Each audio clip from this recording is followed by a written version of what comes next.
Alrighty folks, aside from the many butt jokes that we're gonna make in this video, let's tap in the trigger and see why she's so impactful to the Zen Zone Zero meta as an off-field stunner, and what that can provide to the already amazing ecosystem of solid stunners. But before we begin, I need you guys to join us over on Twitch. It's my second partner anniversary, and I'd love for y'all to join in on the amazing events, collabs, and giveaways that we have over on the channel. And of course, subscribe to the YouTube here and back to our regularly scheduled program. Let's begin with Trigger's kit. And at first glance, Trigger doesn't seem to have that many mechanics, but of course there's always little fun techs and tricks we can explore.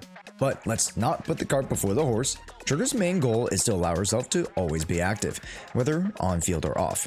First, you want to set her up with her off-field portion of her kit, which comes in a neat looking bar called Purge. Now, unlike the 24 hours you get to commit any crime you'd like, you have a max of 100 total stacks available, and each off-field attack or aftershock that you perform will consume a certain number of set stacks. In order to max out on the gauge first, start off with Trigger by holding down the attack button. That will transition her into the silent shot sniper stance. What an alliteration. And this will allow you to fire at enemies that can actually automatically evade one attack per 8 seconds. For more dodges, you can actually directionally change either sideways or back to manually dodge. Then after 4 shots, you'll have maxed out your Purge gauge and are ready to swap off to your on-field character. Let's go and automatically launch a finishing sniper shot, and in the meantime, you can actually back assist into the first character in the slot. It's super nice to see how some of the newer stun characters can actually back assist. It's actually really convenient. And then we're all set to start slapping foes with the clap of our guns. There are 2 different variations of Trigger's aftershock follow-up attacks, each corresponding to 2 different selections of attacks. The more basic version, called the Harmonizing Shot, will consume 3 Purge stacks and fire up to 2 zipping shots for basics, dodges, specials, dash, and quick assists. Then when characters are using EX special assist follow-up attacks or ultimates, Trigger can perform the Tartarus shot, consuming 5 Purge stacks, yet can only be proc twice per the corresponding attacks within 20 seconds. Yet if you do, say, an EX special into precise assist or something, then you can actually proc it immediately. Then there will be moments where you run out of said Purge stacks or are on cooldown for the Harmonizing Shot or Tartarus. Well, however tempting it is to continually go back and forth from regular to sniper stance, there are ways in which to actually have Trigger not need points or even follow the cooldown restriction mentioned earlier, and that's through her most impactful part of her kit, the coordinated support stance. This will be indicated by the yellow flashing of the Purge bar, and you can only enter into the state from the EX special or ultimate.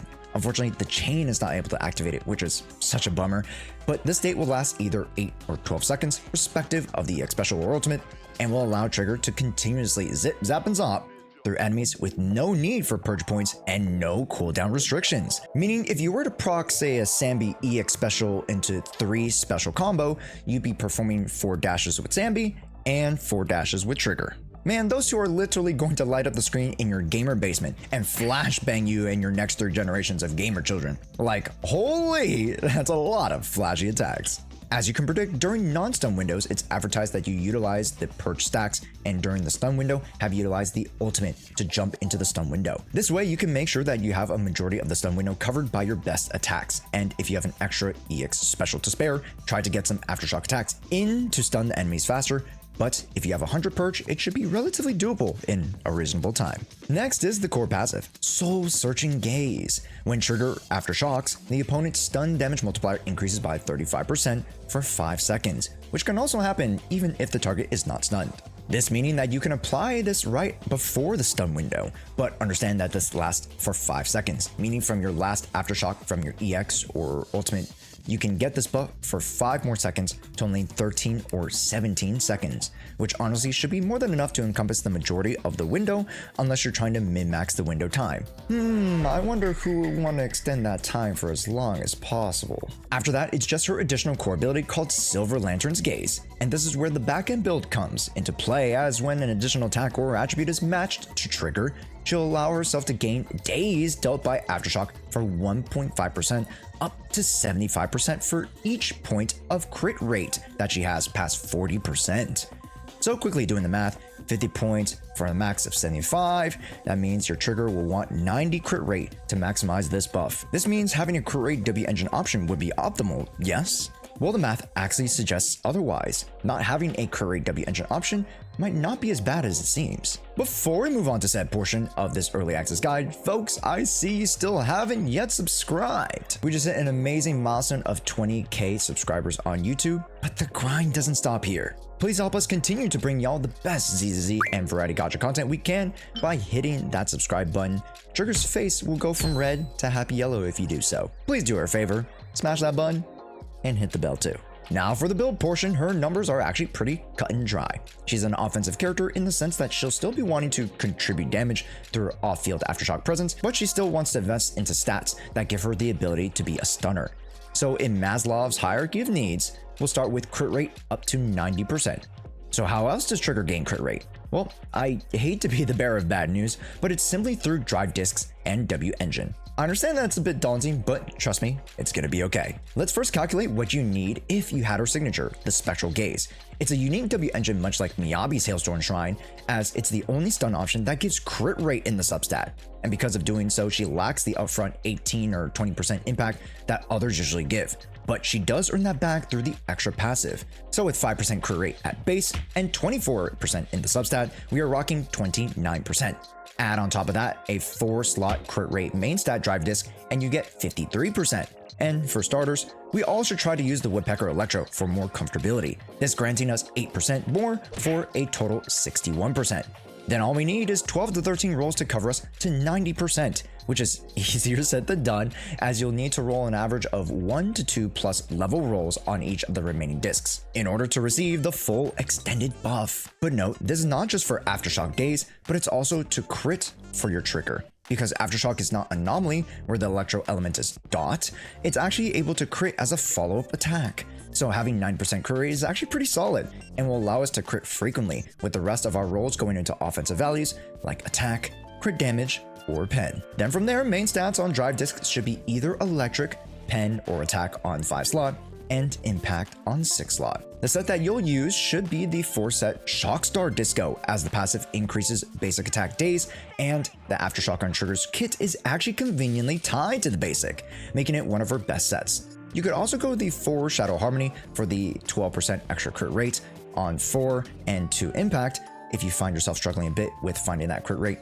Actually, this would increase slightly her damage overall, but it's better that we stick to the faster stun times, leaving the damage to our front-running DPS characters. Other alternative 2-set bonuses include 2 Woodpecker or just 2 Shadow Harmony, like I use here in my optimized build, where I actually get the 90% crit rate solely through substats and not the 2-set bonus. And I wish we could say we were done with the numbers, but let's quickly go through her W engine options, because I'm not gonna lie, she's got a lot of balls to work with. Starting with her signature, this is by far the best option as it plays straight into her crit rate requirements on the additional core passive and grants us defensive debuffs against the enemy for 25% for 5 seconds with each Aftershock attack. You can gain 3 stacks of Spirit Lock too when not on field, and those equate to 4% increased impact for 12 seconds and gains off of skill usage, once per any skill used, and when at max she gains an additional 8%, totaling up to 20%, which actually compares to the 18% that is given by other W Engine's secondary stats. This weapon changes the game for her and gives Trigger the best shot at being one of your premier off-field stunners. But are the other options far off? Actually, by no means. The W engine of the Restrain can proc off basics, which again can be activated by Aftershock. So the bonus works as you can gain up to 30% days increase.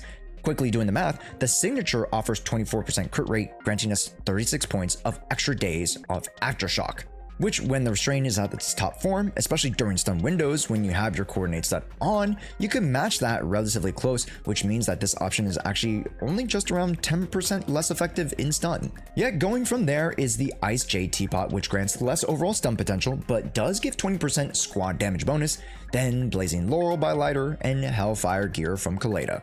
And then we even have the Box Cutter and Damara Battery Mark II coming in as viable A-tier options.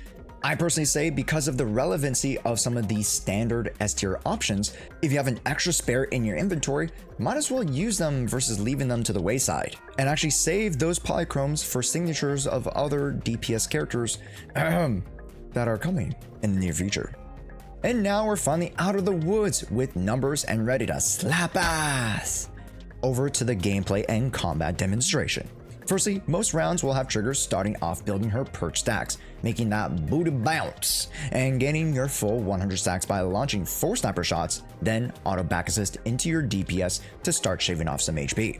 From here, you should have your EX special, which is a somewhat special case, as the attack from the EX special isn't a direct heavy attack, meaning the time it takes to finish the move is considerably slow as she bobs and weaves into the final attack that could potentially launch into your stun. For many Sambi enjoyers, if you actually watch our guide on how to actually start Sambi stun rotations, you know for the optimal Sambi rotation, she actually starts the stun window herself, but does so with the manual. So too can you actually perform the same maneuver with Trigger and Sambi, but the timing can even be that much more difficult to pull off. I'll be going through more in her advanced Trigger guide, but for now let's stick to the basics and just launch the stun window with Trigger. From here, you'll be in the coordinate state and ready to have your DPS and supports pop off, slay, serve. To be honest, the majority of Trigger's contributions happen off-field, and depending on the DPS character, this will alter how much Trigger contributes based off the procs of harmonizing shots and Tartarus. But the one thing to pay attention to is the meter and always keeping it fed, because if you forget about it, Trigger will forget about aftershocking, leaving your team without the stunner you were promised. Let's quickly shift into teams as fast as Trigger moves. That ass. To show you all of her best team options. Because Trigger is not a DPS, she doesn't need to be built around. She's a character that you use to build up others. So a majority of the attackers can benefit from Trigger's style of play, with the exception of Haramasa or Juyen. Although it's not a bad idea to have Haramasa and Juyen on field, but characters like Qingyi synergize with them so much better, as they take away the unnecessary time from those characters to build up crazy stun damage multipliers, whereas Trigger would be best utilized with a character that needs more on-field time. Names like Sambi, Elenjo, Evelyn, Corrin, and even Big Bro Anton show up. What differentiates Trigger from more conventional on-field stunners like Qingyi, Lighter, or Ambi is that the off-field time for her is much more, and you'll get a substantially larger contribution when she is off-field, unlike those who are mentioned. And lastly, Mindscapes. I'll be honest, I was a little bit disappointed that Trigger's Mindscapes actually focus a little bit more on damage contributions versus her supporting capabilities. But for M1, we get a small 20% increase to the damage stun multiplier, and when active, the harmonizing shot cooldown is reduced to 2 seconds, meaning those stun windows are coming up much faster, even without the coordinated state. And you get an increased purge meter to a total 125, with each sniper shot gaining an extra 25%, allowing you to still perform the same amount of shots to get the max bar. This Mindscape is arguably the most valuable that she has available. Then you get to M2, which provides a new stacking mechanic, the Hunter's Gaze. Man, there's a lot of gaze going on with Trigger, huh? With each stack, either after triggering an aftershock or finishing a piercing shot from the sniper stance, gains her up to 4 stacks for 6% crit damage bonus for a total potential 24% crit damage for the team. Pretty sweet. But to be honest, nothing that moves the needle for me. M3 and M5 are skill stat boosters, which again for stun characters are impactful, seeing as how the day's onset skill increases as well, meaning shorter down times and faster stun times. M4 is tied to the coordinated state, and when shooting a harmonized shot or Tartarus, you can launch an extra attack, which IMO is pretty simple and not as effective. And lastly, M6, which is tied back to the M4, allows Trigger to contribute a bit more as a DPS, giving her armor breaking rounds during her sniper shot stance. These will launch an electric attack worth 1200% of Trigger's attack instead, and deal an additional 50% with that armor break round. This turns this mundane sniper stance startup period into a contributing factor of your team's overall damage output. However, unlike Jshoea, which can proc off-field, this leaves Trigger on the field, which contradicts the playstyle of Trigger wanting to GTFO as soon as she gets her gauge full. So it's yet to be seen how effective this could be, but IMO, go for M0S1 or M1S0 and rock with the standard W engine option. And as far as Trigger's long, beautiful legs and behind the size of Drake's BBL is concerned, that's the end of the road. Trigger comes to us as a very useful comrade and can handle the role of our premier off-field stunner option quite well. This being a new sub-archetype within our ever-expanding cast of Zzz characters, will you be picking up Trigger? Let me know in the comments below. But for now, that's a wrap as we tap that ass. And thank you all for watching. My name is Josh, and before we go, make sure to click on this next video because YouTube thinks you'll like it. Thanks so much for watching, and